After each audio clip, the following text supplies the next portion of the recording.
Hi everyone, it's Gina K from Gina K Designs and your host of Stamp TV. And today on Stamp TV, I'm going to show you a fun coloring technique using Copic markers.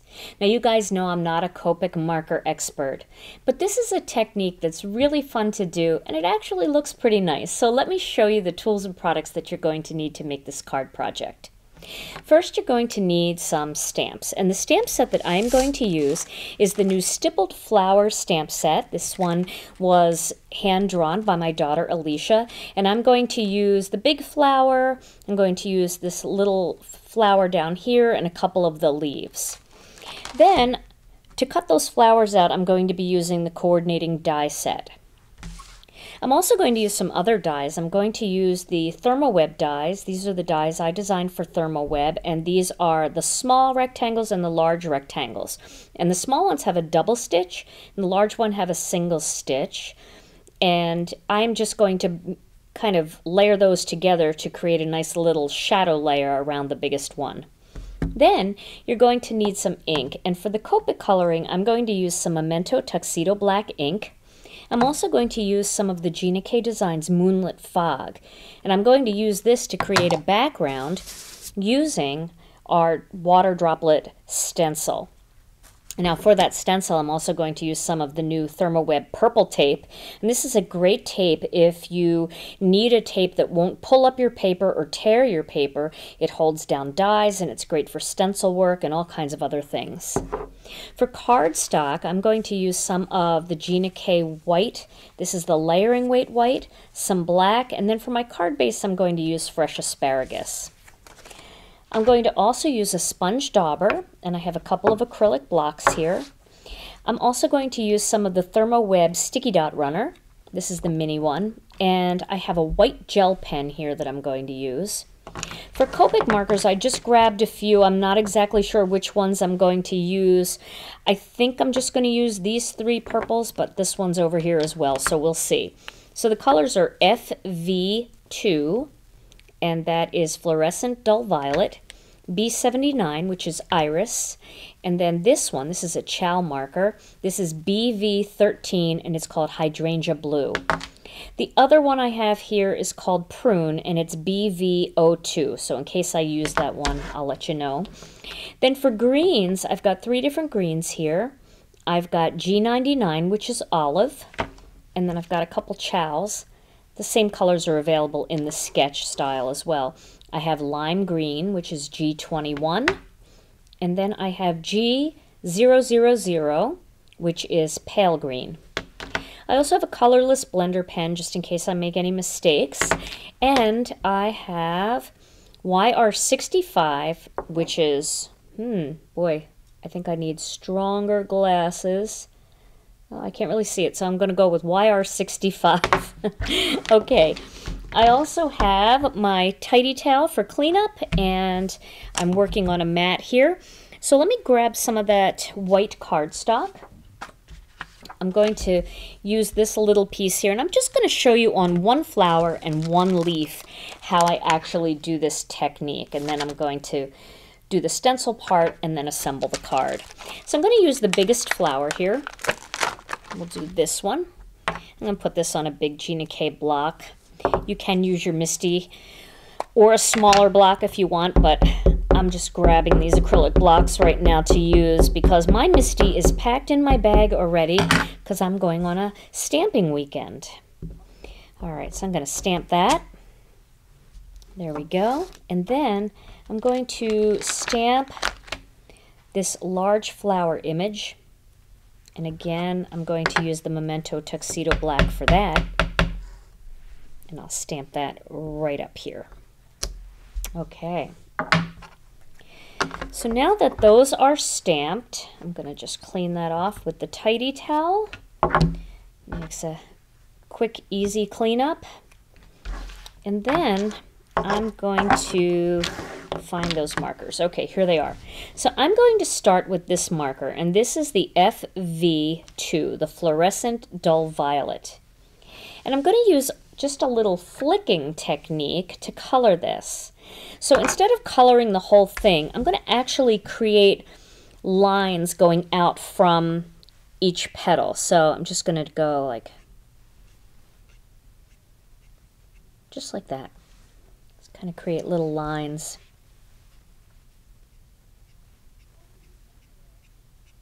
And you can do these, you could do lots of skinny little lines, like that. And actually, it gets a little bit easier as you kind of go through the flowers, so you might want to try a few of them first on some scrap paper. But remember, it's only paper, so if it doesn't work out, you can just start over. So I'm just kind of going from the bottom of each petal, just in a little flicking motion upward towards the edge of the petal. Trying to keep the darkest part of my color down near the bottom of each petal.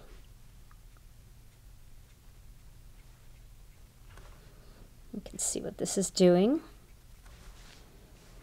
So it's creating the first shade of purple that we want in each of these petals. Keep going here.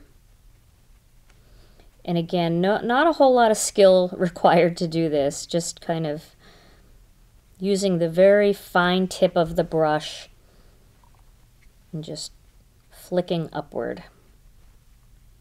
And you might want to try, maybe it's easier for you to flick toward yourself so you can turn it upside down and kind of flick that way too. So there, all my petals, oh, except this one. There we go. Okay. Get that one too. So now I'm going to try this color. I want to test it. This is the hydrangea blue. I just want to see what color that is. That is a very nice color. Let me try the prune, because I know I was playing with both of these and I want to see which one I like the best. Oh, I like that prune. Okay, so I am going to use BV02, which is prune, and now I'm going to go back over those same petals, pulling the color out a little bit further this time and going right over that other color. So where those markers hit each other, you get just a tiny little quick blend, but not much, and I'm still doing that feathering thing. I want to go as down as far on those petals as possible. It's even okay if you go a little bit outside the lines. I did that on my samples, and once you cut them out, you don't even really notice that. And this leaves a little bit of white behind, which is kind of nice, actually. And I know you guys can do this. If you're having any trouble at all with Copic markers, and again, because I am not an expert, I do this because I really enjoy coloring with Copic markers. I like how smooth they are. And it's fun to practice the blending and the shading, but I'm not an expert like a lot of the people that you see in other videos where they're so good. But I do what's fun, and that's okay, because for me, card making is about fun. Okay, so now you can see it really creates a lot of interesting texture. And then I'm going to add a little bit of the YR65, the one that I can't read. And I'm going to add that into the center of that peony flower. Okay. You can see I got a little bit on the petals there, so I could take my Copic blending pen and just kind of lighten that color up a little bit using that. It's almost like a little eraser. I'm just kind of pushing the color out of there. And then I can go back over with that prune color and just add a little bit more of that in there, just to hide that. Okay, so now for the greens, I'm going to use G99, and I'm going to do the same kind of flicking. I'm going to just do a line down the center, and then coming off of that line, I'm just going to do little lines like that. Same thing on this side. Again, a big line, and then little lines. It almost feels like if you keep the pen a little loose in your hand and you don't have a death grip on it, it's easier for the line to go from thick to real thin. It kind of just bounces around in your hand loose. So there's the first color. And now I'm going to go to the G21, which is lime green. and I'm going to use the brush end again, and I'm going to go back over those same lines using this lighter color. It just softens that olivey tone in the first color. You can see I'm kind of going outside again. I'm not too worried about it. Okay.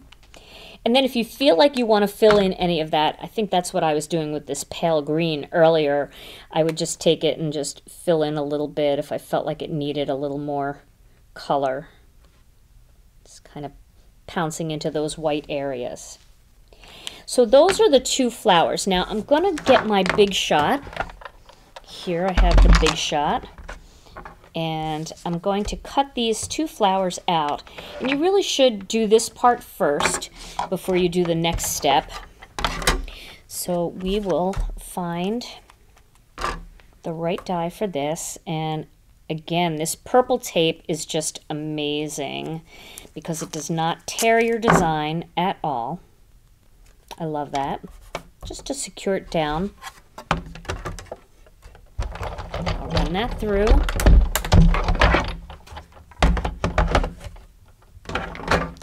So there's the flower. You can see all the little textures really work great. I'm going to add another color to this too. I'm going to add that real dark purple. Okay, and then I'm going to cut this leaf out. I'm going to use the same purple tape. Get that lined up. There we go. And cut the leaf.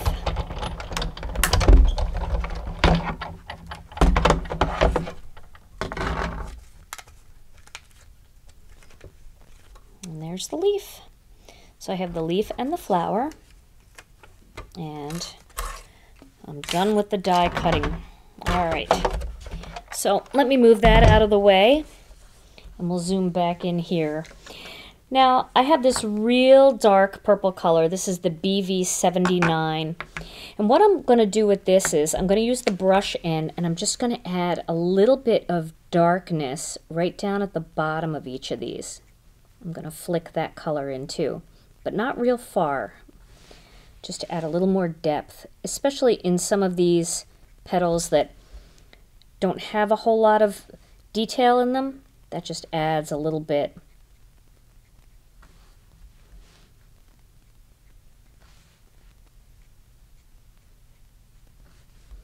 You can see that kind of adds an extra little bit of dimension to the flower. So you could stop wherever you want. You can add additional purples. You can stop where my first part was before I added this color. Whatever you like the best. Just add a little bit more there.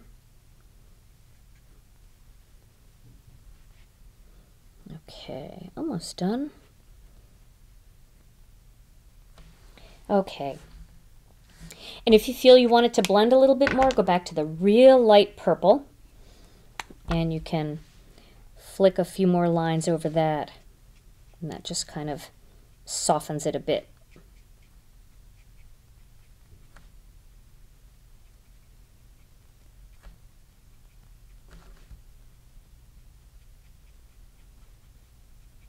There we go. It's fun because that dark purple kind of gets onto the tip of this real light one, and it gives you a whole extra color purple, so that's fun. All right, so now I'm going to use my Uniball. This is the Signo white gel pen. This is a great white pen, and I have seen a lot of different YouTubers use it. Christina Warner, I've seen her do some different techniques with it, and I just love it. So I have a piece of scrap paper here. I just want to get it started. If you ever have trouble getting your white Uniball pen started, go with a little bit of a rougher cardstock. Usually the colored cardstock in our collection, the colors are not as smooth as our layering weight white. So, and then what I'm going to do here, this is totally crazy, and it's not even really natural, but it looks so cute. I'm just going to do some little dots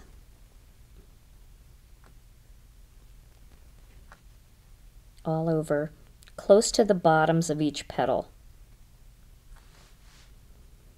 And it just adds a little bit of whimsy to these very elegant peonies.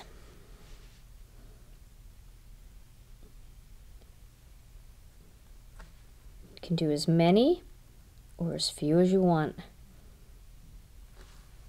But it's real fun, and it just adds a whole other dimension to this. I like to kind of go in little groups of 3 or 5. Get some down here.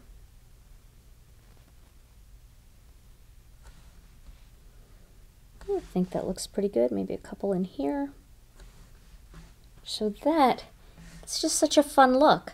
And I really didn't add any to my leaves on my card. Just wanted the flowers to have that cool little extra dimension to them. Isn't that fun? Okay, so we'll put this one aside to dry, and then I'm going to get the stencil. So now I want to do a fun background, but I really didn't want to use an embossing folder this time. I wanted to do something a little bit different. So I have a piece of cardstock here that's cut to 3 3/4 inches by 5 inches, and then I'm going to tape this on the back to the stencil. This way I don't have to worry about any tape marks on the front. And then I'm also going to use this purple tape to tape down my stencil onto my mat. Let me get that a little bit more in the picture for you so you can see this happen. There we go. And then I'm going to use the Moonlit Fog ink pad, and I have a sponge dauber here. And I'm going to ink this up with the sponge dauber, and then I'm just going to lightly, I'm not going to put a lot of pressure, just kind of skimming lightly over the top, just to add a little bit of color. Not much at all. In fact, when you look at it, you might say, I don't even really see anything. It's there. It's very light. It's a super light gray. This Moonlit Fog is really a fun color. And depending on what other colors you put with it, it will look a little bit green or it will look a little bit blue. So that's just a light layer on there. Hardly noticeable until, let me just do a little bit more here. Hardly noticeable until you take the stencil off, and then you can see it just leaves such a nice texture behind. I'll pull that off, and let's see what this looks like. That's so soft, isn't it? Just a nice soft touch. Kind of a barely there. So now I'm going to clean up my area here. Just make sure that that is cleaned up. And I'm also going to dry it, because the last time I did that, I didn't dry it and my paper started to curl. So there we go. Okay, so now we have this nice background. Now what I've done here is I've taken some white cardstock and black Onyx cardstock, and I cut them out using the Thermoweb small rectangles and large rectangles dies.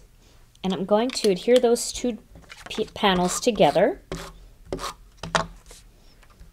using some of the Thermoweb sticky tape.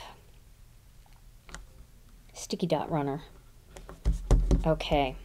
So now I have to think of a greeting that I want to use. So let me get that stamp set back here. There's a whole lot of different things I can do, but I think I could just use a nice little hello.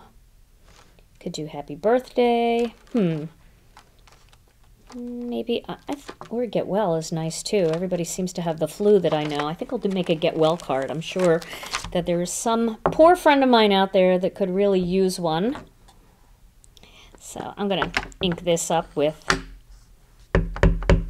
some of this Memento because it's sitting here. We'll make sure it's nice and straight. And we'll put that right here, like that. All right. So I'm done with that. We'll just take that off and put it back on the stamp set. And now it's time to lay out this card. So I have this piece of black Onyx cardstock and my very soft background that I did. And I'm going to layer those together using some more of this sticky dot runner.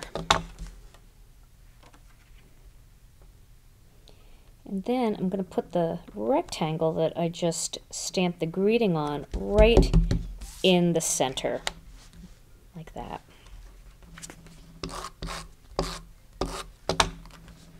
Okay.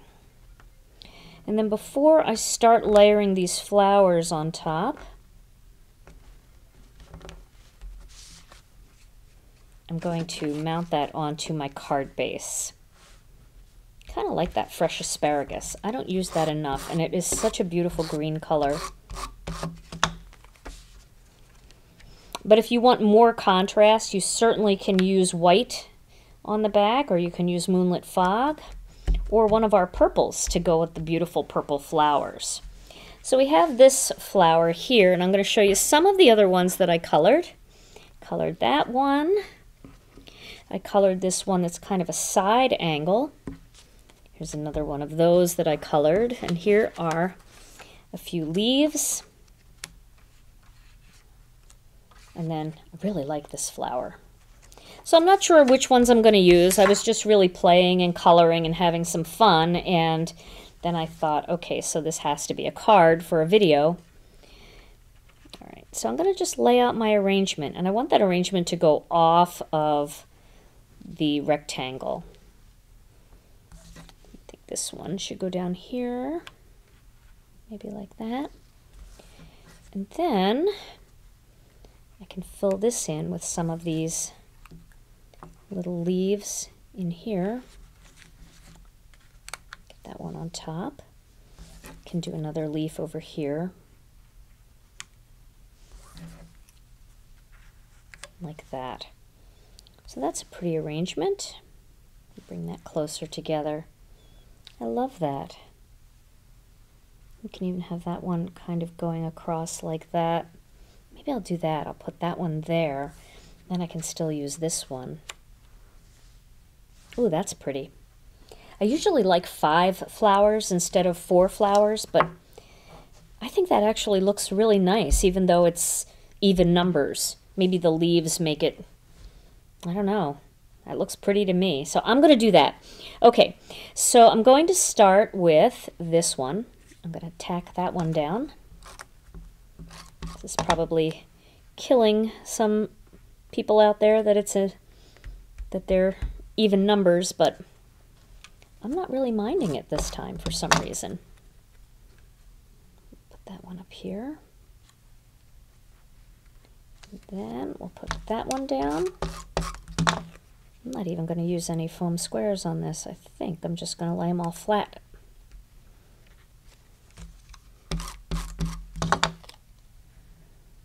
This one down here, like that. All right. And we'll slip the little leaves under there.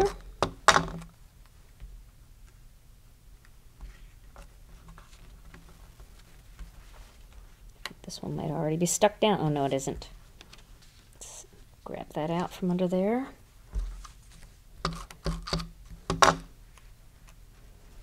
Going against all the rules with this card. Rebel. Get that one up in there. And this last little leaf filling in down here. Okay, so there is my finished card project. And I hope that even number of flowers doesn't bother anybody too much. I kind of like it. I hope you've enjoyed today's Stamp TV video, and stay tuned to Stamp TV for more stippled flowers projects and more wreath builder projects too. Thanks so much for watching, and I'll see you again soon.